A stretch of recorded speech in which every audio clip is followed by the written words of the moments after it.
ప్రియులారా, ఈ సమయ వేళ ఉపవాస ప్రార్థనలో భాగంగా దేవుని వాక్యంలో కొన్ని మాటలను మనము ధ్యానించుకుందాం.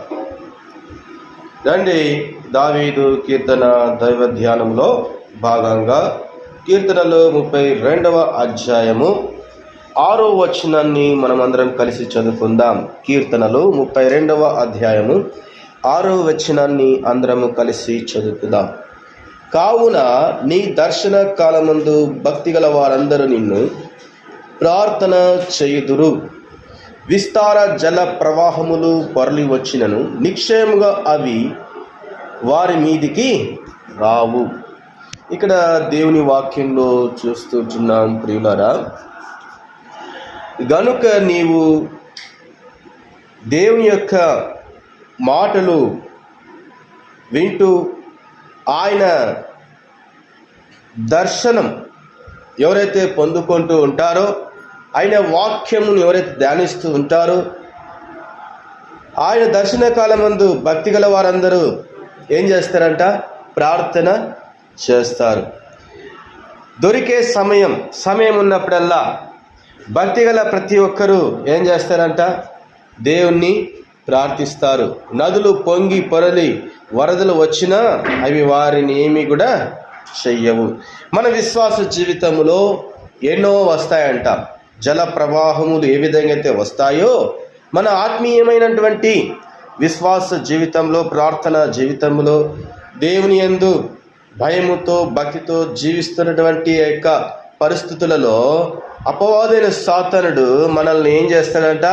ప్రార్థన చేయకోకుండా, దేవుని సన్నిధికి రాకోకుండా, మరి వ్యక్తిగతంగా ప్రార్థనలు చేయకోకుండా, కుటుంబంగా సహవాసంగా చేరి ఆయనను స్తుతించకుండా, గణపరచకుండా, ప్రార్థనలు చేయకుండా ఎన్నో మార్లు ఏం చేస్తాడంట? ఆటంకపరిచేటువంటి వాడిగా ఉంటున్నాడు. ఎవరండి ఆయన? సైతానుడు. అతనికి ఒక పేరు ఉంది, లూసిఫర్. కాబట్టి లూసిఫర్ గారు ఏం చేస్తాడంటే ప్రార్థన చేయనీయడండి. దేవుని యొక్క సన్నిధిలో నెమ్మదిగా ప్రశాంతంగా కూర్చొనివాడు. ఆయన సన్నిధినికి రాకోకుండా లూసిఫర్ ఏం చేస్తాడంటే ప్రభువైన యేసుక్రీస్తు నామములో నెమ్మదిగా ఆయన మందిరంలో కూర్చొని కాసేపు దేవుని వాక్యం విందాం అనుకున్నా కూడా వాక్యము వినకుండా చేస్తాడు లూసిఫర్. కాబట్టి ఇటువంటి సాతాను బంధకములను మనం జయించాలంటే మనం ఏం చేయాలంట? ప్రార్థన చేయాలని దేవుని వాక్యము సెలవిస్తూ ఉంది.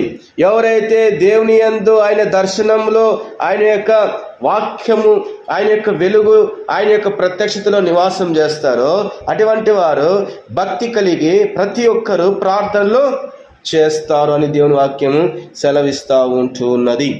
చూడండి, యెషయా 55వ అధ్యాయంలో మనం చూస్తాము. రండి, వాక్యంలో మనం చూసుకున్నట్టయితే యెషయా 55వ అధ్యాయములో 6వ వచనాన్ని చదవండి. ఒకరెవరైనా 6వ వచనాన్ని చదవండి. యెషయా 55 6వ వచనమా? చదవండి. యెహోవా మీకు దొరకు కాలమందు ఆయనను వెదకుడి, ఆయన సమీపంలో ఉండగా ఆయనను వేడుకొనుడి. కాబట్టి ఏం చేయాలంట? మనము యెషయా 55 6వ వచనంలో చెప్పబడినట్లుగా సమయం దొరికినప్పుడల్లా, దొరుకు కాలమందు దేవుడు మనకి సమయాన్ని ఇస్తున్నాడు, ప్రార్థించడానికి సమయం ఇస్తున్నాడు, సంఘమును ఇచ్చినాడు. స్మరణ సంఘములో నిన్ను నన్ను ఏర్పాటు చేసుకున్నాడు, ద్వారములు తెరిచినాడు, ఆ యొక్క వెలుగు స్తంభాన్ని నిలబెట్టుకొని ఉన్నాడు. అందులో మనం ప్రవేశించాలా, ప్రార్థనలు చేయాలా, అనేక మందిని ప్రార్థనా పరులుగా నడిపించగలగాలి, అనేక మందిని ఆ యొక్క సిలువ మార్గంలోనికి నడిపించాలా. యేసే మార్గము, సత్యము, జీవము, అటువంటి జీవపు మార్గంలోనికి, యేసు మార్గంలోనికి నడిపించేటువంటి వారిగా ఉండాలని దేవుని వాక్యం సెలవిస్తూ ఉంది. నడిపించేటువంటి గలవారిగా ఉండాలని దేవుని యొక్క వాక్యం మనతో మాట్లాడుతూ ఉంది. సమయం దొరికినప్పుడల్లా యెహోవా మీకు దొరుకు కాలమునందు ఆయన వెదకుడి. దేవుని వెదకాల, ఆయన సన్నిధిని వెదకాల, ఆయన వాక్యంను వెదకాల, ఆయన యొక్క కీర్తనల ద్వారా ఆయన వెతుకుచూనే తిరుగుచూనే మనము ఉండాలి దేవుని యొక్క సన్నిధిలో. ప్రభు ఎక్కడ ఉన్నాడు? ఎక్కడ 2 3 నామమును ఏకీభించి ప్రార్థిస్తారు వారి మధ్యనే ఉంటానని దేవుని వాక్యం సెలవిస్తూ ఉంటున్నది. కాబట్టి ప్రియులారా, ఆయన సమీపంలో ఉండగా ఆయనను ఏం చేయాలంట? వేడుకోవాలి. దోషులు తమ పాపములను ఒప్పుకొని క్షమాపణ కోరడానికి దేవుడు ఏమిస్తున్నాడంట? కలకాలం, అంటే దేవుడిచ్చే సమయం అంతా మరి పాప క్షమాపణ ఇవ్వడానికి దేవుడు సిద్ధంగా ఉంటున్నాడు. దేవుడు సమయాన్ని ఇస్తూ ఉన్నాడు. అయితే ఆ యొక్క సమయంలో దేవుని యొక్క పాదాల చేత మన పాపములు ఒప్పుకొని ఏం చేయాలా? విడిచిపెట్టాలి. దోషులు తమ పాపములు ఒప్పుకొని క్షమాపణ కోరడానికి దేవుడు ఏం చేస్తున్నాడంట? ఆ యొక్క చెడ్డ మార్గం అయ్యా, అది మంచి మార్గం కాదు, విడిచిపెట్టు అని దేవుని వాక్యం సెలవిస్తూ ఉంది. ఒకవేళ విడిచిపెట్టని నేను అదే మార్గం నడుస్తాను, నేను ప్రార్థన చేయను, నేను రక్షణ పొందను, నేను జీవపు మార్గంలో జీవం గల దేవుని ఆరాధించను, కొనియాడను, ప్రార్థన చేయను అంటే అటువంటి వారి మీదకి దేవుని ఉగ్రత అనేది వస్తుందని వాక్యము సెలవిస్తూ ఉన్నది. కాబట్టి మనము దేవుని యొక్క వాక్యాన్ని జాగ్రత్తగా చదవాలి. యెషయా 55:6 చెప్పండి, యెహోవా మీకు దొరుకు కాలమందు ఆయనను వెదకుడి, ఆయన సమీపంలో ఉండగా ఆయనను వేడుకొనిడి. ఒకవేళ వేడుకొనకపోతే ఆయన సమీపంగా మన యొద్దకు వస్తున్నాడు. అయితే మనం అనేక మార్లు ఆయన సమీపంగా వస్తానే మనం పారిపోతా ఉన్నాం. ఎక్కడికి పారిపోతున్నామంట? లోకమనేటువంటి ఆ యొక్క సాతాను చెరలో చిక్కుబడిపోయి సులభముగా చిక్కులు పెట్టు పాపములు అనేకములు అన్నట్లుగా ఆ పాపములో సంచారము చేస్తూ జీవిస్తూ చీకటిని వెంబడిస్తూ దేవుని యొక్క సన్నిధికి దూరంగా వెళ్ళిపోతూ ఉంటున్నాం. దేవుడు పిలుస్తున్నాడు, ప్రేమతో నిన్ను పిలుస్తూ ఉన్నాడు, రక్షణ ఇస్తూ ఉన్నాడు, పాప క్షమాపణ ఇస్తూ ఉన్నాడు. మరి క్షమాపణ కోరి మనము యేసయ్య పాదాల చెంత ఏం చేయాలా? ప్రార్థన చెయ్యాలని దేవుని వాక్యము సెలవిస్తూ ఉంటున్నది. కాబట్టి ఇక్కడ చూసినట్లయితే వరదలు అంటే ఏంటి? వరదలు అంటే ఏంటండి? పాపానికి వ్యతిరేకంగా తీర్పు వరదలాగా రావడం గురించి ఇక్కడ దావీదు మాట్లాడుతూ ఉన్నాడు. విశ్వాసులు వెతికి దేవుణ్ణి కనుగొన్నారు. వారి యొక్క పాపాలకు క్షమాపణ దొరికింది గనుక వారి అపరాధాలను దేవుడు వారి లెక్కలో చేర్చడు గనుక అలాంటి సమయంలో వారు క్షేమంగా ఉంటారు. కాబట్టి వెదకాల. వరదల నుండి మనం బయటపడాలంటే వరదలు ఎలాంటివంట? వరదలు ఎప్పుడు వస్తాయో తెలియదు. పాపము కూడా ఎప్పుడు ఎలా మనిషిని పట్టుకుంటుందో తెలియదు. పాపం అనేది ఎవరిలో ఎలా ప్రవేశిస్తుందో తెలియదు.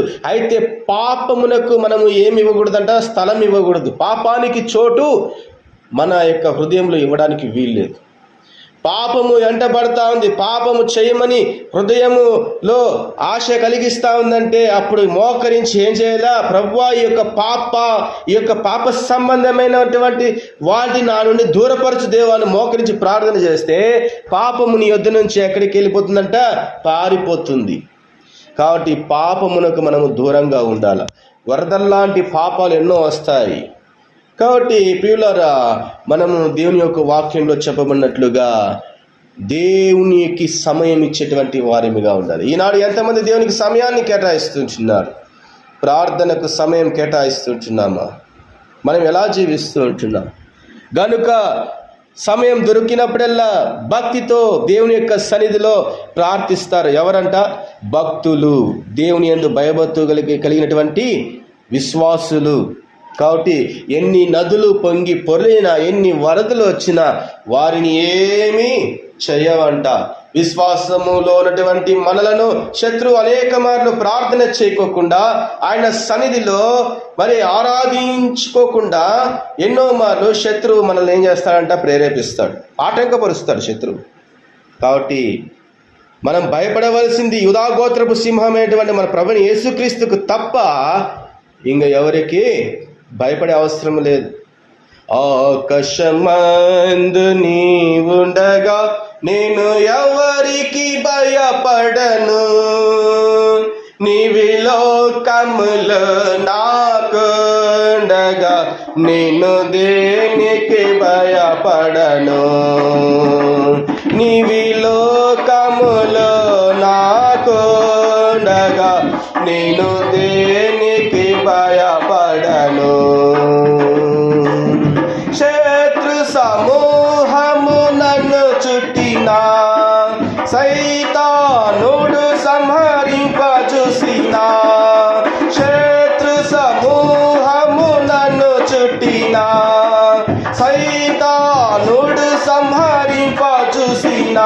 నా సహవాసిగా నీవుండగా నేను ఎవరికి భయపడను.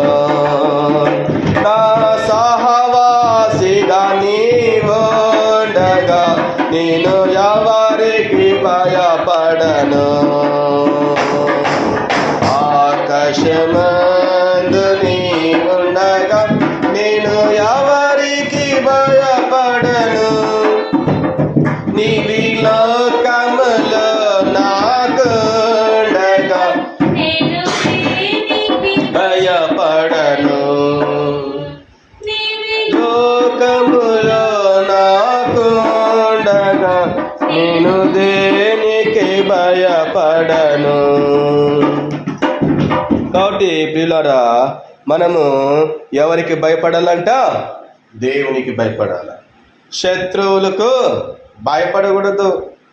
ఈ లోకములో శత్రువు మనల్ని ఎన్నోసార్లు నిరీక్షణ జీవితములో, విశ్వాస జీవితములో పరిశుద్ధంగా జీవించేటువంటి ఆ యొక్క ప్రత్యక్షతలో ఉండకోకుండా, ప్రార్థనలు చేయకోకుండా ఎన్నో మార్లు ఆటంకపరుస్తాడు. ఎక్కడైనా సరే నా సహవాసిగా నీ ఉండగా నేను ఎవరికి భయపడను. సమయం దొరికినప్పుడల్లా మనం ఏం చేయాలంట? ప్రార్థనలు చేయాలి. ఉపవాస ప్రార్థన చాలా అవసరం. యోనా లాంటి ప్రార్థన, నెహెమ్యా వంటి ప్రార్థన, ఎబ్బేజు వంటి ప్రార్థన, అబ్రహాం వంటి ప్రార్థన, ఇస్సాకు వంటి ప్రార్థన. కాబట్టి ఇటువంటి ప్రార్థనలు చాలా అవసరమని దేవుని యొక్క వాక్యము సెలవిస్తూ ఉంటున్నది. కాబట్టి ప్రార్థనలోకి వెళ్ళే ముందుగా మనం ఒక్కసారి యొక్క వాక్యంను చదువుకొని ప్రార్థన చేయడానికి ముందుకు సాగిపోదాం. కావున 32వ అధ్యాయము కీర్తనలో 6వ వచనం, కావున నీ దర్శన కాలమందు భక్తి గల వారందరూ నిన్ను ప్రార్థన చేయదురు. విస్తార జల ప్రవాహములు పొరలి వచ్చినను నిశ్చయముగా అవి వారి మీదకి రావు. కాబట్టి మన మీదకి ఎన్ని వచ్చినా, ఎన్ని సమస్యలు వచ్చినా, ఎన్ని ఆటంకాలు వచ్చినా, ఎన్ని శత్రు పొరలు వచ్చినా, శత్రు పోరాటాలను అణిచివేసే మన దేవుడు గొప్ప దేవుడు, మన యేసయ్య. కాబట్టి యేసు నామమున మనం విశ్వాసం ఉంచినట్లయితే శత్రువు పారిపోతాడు.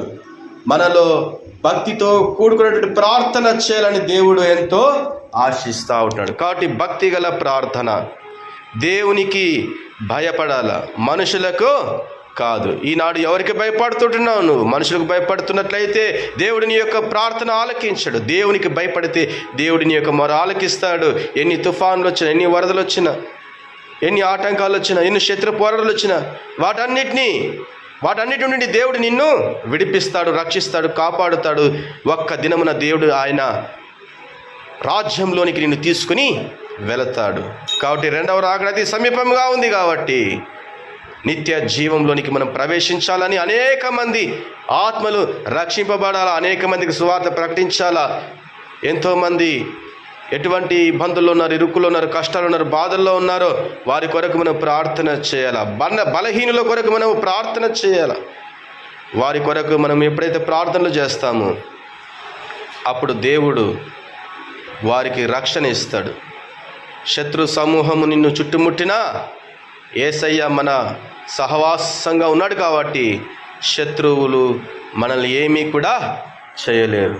కాబట్టి మనం ప్రార్థన చేద్దాం. చెప్పబడిన వాక్యాన్ని ఆధారంగా చేసుకొని బిగ్గరగా ఆయన సన్నిధిలో ప్రార్థనలు చేయడానికి ముందుకు సాగిపోదాం. దేవుడిచ్చిన వాక్య భాగమును దీవించునుగాక.